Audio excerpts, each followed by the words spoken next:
Hi, it's Emily from Crochet, and today I'm going to show you how to attach a dowel onto your finished crochet wall hanging so you can finally display it on your wall. For this part of the project, you're going to need a wooden dowel. These typically come in 4 feet by, I think I'm using 5/16 of an inch dowels. I'll double check that. You'll need a finished tapestry. You'll need about, I like to use about 6 feet of yarn.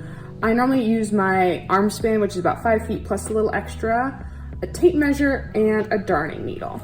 So as you can see, I already have my dowels pre-cut. I have these ones cut at, I believe, 12 inches. That's really nice because each dowel comes at 4 feet. You can just cut it into 4 even pieces. But what I like to do, just to double check, is I like to measure the width of each of my crochet patterns, and I like to add about 4 inches more. So this one is about 8.5 inches. So I would just round that down and be like, okay, we go to 12, which is what I already have here. But for this pattern B, it's a little bit wider just because the B here makes the whole pattern a little bit wider. So this one's actually closer to 9. So since I like mine to be about 4 inches bigger, I would probably cut a custom dowel at 13 instead of 12 here, just so it has enough room. You could technically put this on a 12 inch. I just like my ends to be a little longer. So this is a situation where you can go with your artistic instinct, but I definitely, for like those wider letters, especially M's and W's, measure and then add bare minimum of 3, preferably 4 inches at the end of your dowel. I just marked these and I hand sawed them, and which I don't recommend hand sawing. If you have access to a table saw, use it. And then I just sanded the edges down so everything would be smooth. Hi, it's Editing Emily here, and I decided that I actually wanted you to have a tutorial on what it's like to cut multiple dowels with a table saw, so I recruited my dad to help me out with that.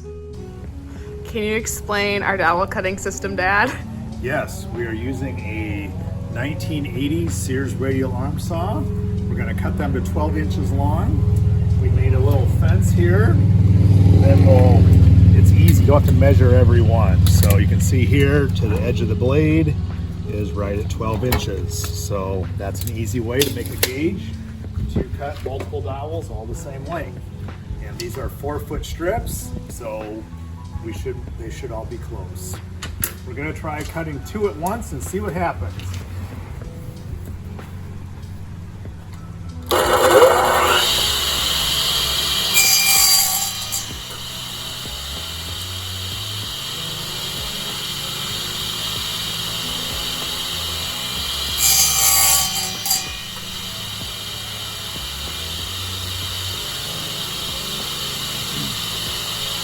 Top class, they always said 6 inches away from on the blade.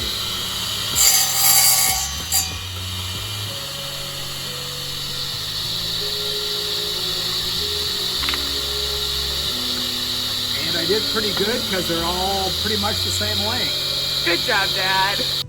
Hi, it's Editing Emily again. I forgot to mention that after cutting all the dowels, I always sand them off. Just so we have smooth edges, there's not any like weird crags or crackles, something that could potentially snag the yarn. So make sure you're sanding before you're actually attaching your finished project to the dowel. I'm gonna set these aside for now. All right, so I have my A. So what I'm going to do is I'm going to take my darning needle, I'm going to thread my pre-cut string through it.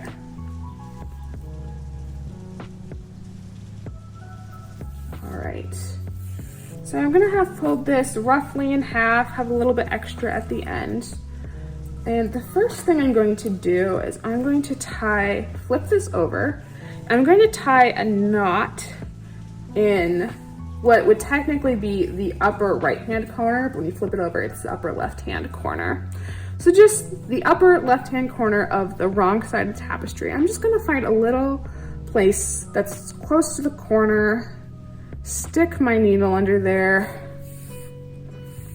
I'm gonna leave a decent tail. I wanna be able to weave this in later. I'm gonna run it back through. I'm gonna make an anchoring knot.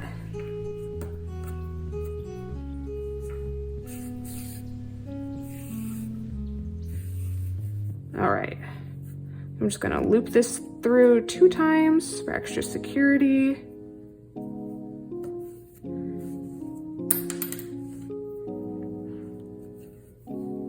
All right, there we go, nice and secure.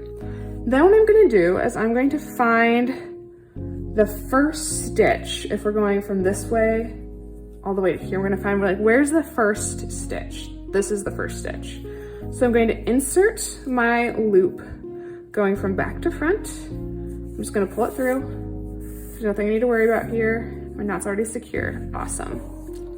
Now what I'm gonna do is I'm going to place my wooden dowel, and I'm going to have it roughly in the center, my tapestry in the center of the dowel. It does not need to be exact at all. It just needs to be there. We can adjust it as we go. Basically what I'm going to do is I'm going to be whip stitching this wooden dowel in. So I have my yarn running through that first stitch, but now I'm going to find the second stitch. Go from back to front. Where'd it go? It's fine. Back to front. Okay. All right. And then I'm going to go over to the next stitch, and then we're just gonna go back to front, pull it up. As we sew more of these stitches, the dowel is going to become more secure and in place.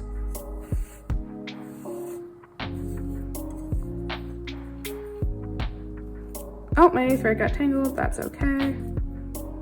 We're gonna keep stitching, sending this needle through every single stitch, back to front. You can also check the front to make sure you're not splitting any yarn. Yep, that looks good. Gonna repeat the process.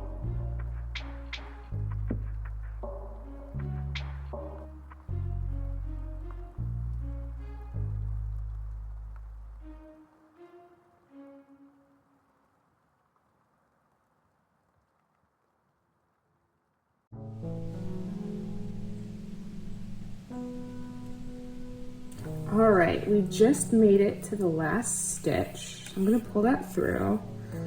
And here's where I'm gonna start kind of wrapping around the back to figure out how we're going to get this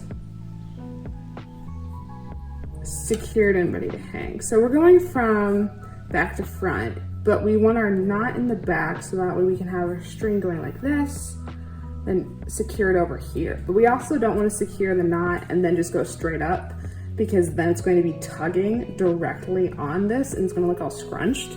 So we really want to like tie a knot, loop it around again, and then go up. So it's a little complicated, but it's fine. Alternatively, you could just whip stitch your dowel on from front to back and then you would avoid part of this problem, but that's okay. We just want it to be whip stitched and to make sure that's secure. So I'm just going to slide my string through the back side of the fabric, the wrong side of the fabric. Awesome. And we're just going to tie another little knot there. Doesn't need to be huge. I'm just going to double, go through the stitch again. Oh dear. Just gonna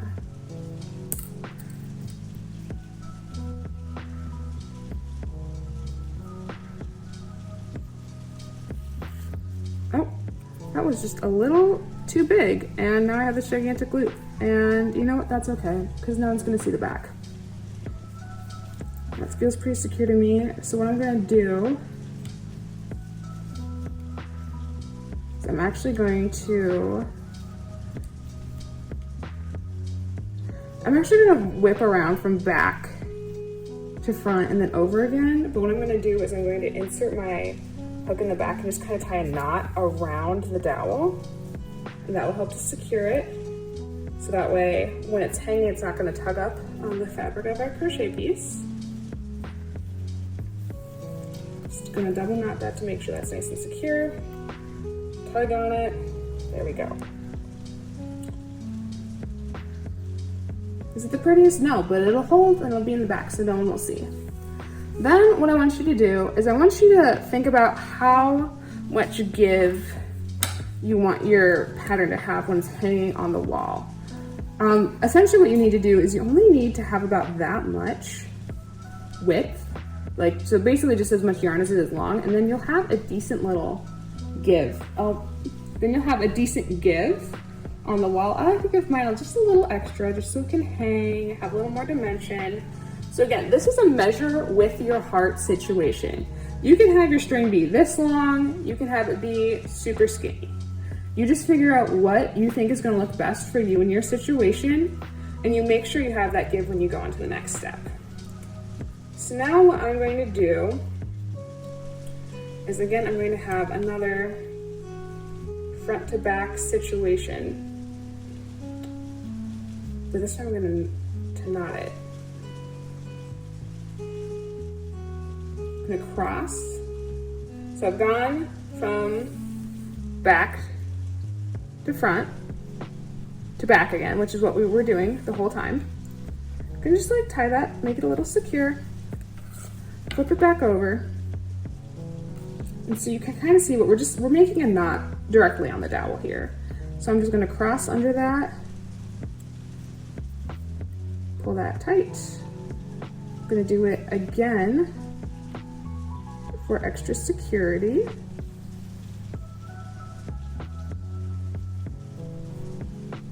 There we go. I'm gonna do another one. I always feel paranoid that, like, no matter how, I always feel paranoid that no matter how strong I have tied my knots, like, they're gonna come undone. Like, something terrible is gonna happen. They're gonna come undone, everyone's gonna know, everyone's gonna see, and like, it never happens. But I'm gonna do like a little test hang. Oh yeah, that looks super good. It looks really pretty. It's not tugging on the fabric directly. You can tell it's secured on the dowel. So then what I'm gonna do after that is I'm going to weave this extra tail, I'm gonna weave it into the crochet pattern, crochet piece.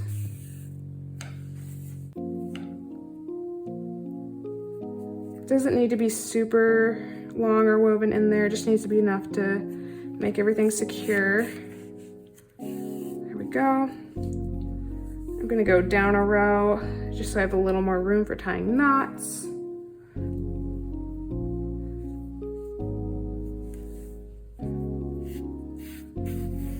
All right, I'm gonna tie another knot here just to make sure everything's nice and secure.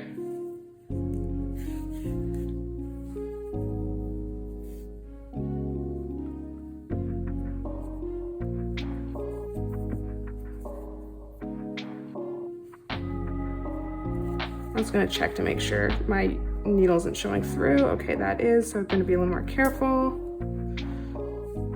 Make sure the weaving just stays on the back end.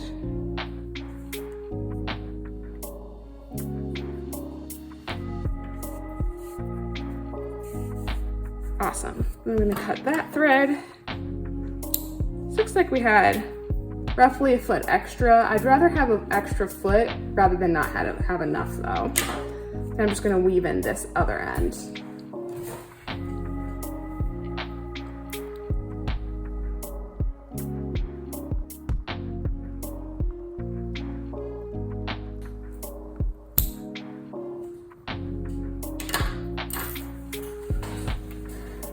All right, and now your crochet pattern is ready to hang on your wall. You might notice that this pattern in particular doesn't have the tassels on the bottom of it, and I intentionally wanted to show you that because if you don't like the look of tassels, what you can do is you can repeat the process on the top, on the bottom, and just have two dowels hanging. I think that's also a really classy look as well. The extra weight from the dowel will also help prevent any curling of the piece. I know that happens a little bit with the tassels. Essentially you would just repeat the same process of whip stitching, but you don't need to do the extra part of wrapping around the dowel and tying the knots, so we have this extra piece of thread to hang. You can just whip stitch, tie your knots, hide your knots, and then you're all good to go. So that is how I attach my dowels to my finished Tapestry Crochet letter patterns. Yay! You made it through all of the tutorials on my crochet wall hangings, and now your dowel is attached and you can proudly display your wall hanging in your home. I'm so excited for you. If you found this video helpful at all, please give it a like, and if you want to stay in touch for even more crochet tutorials down the road, go ahead and hit that subscribe button. I hope to keep crocheting with you. Bye!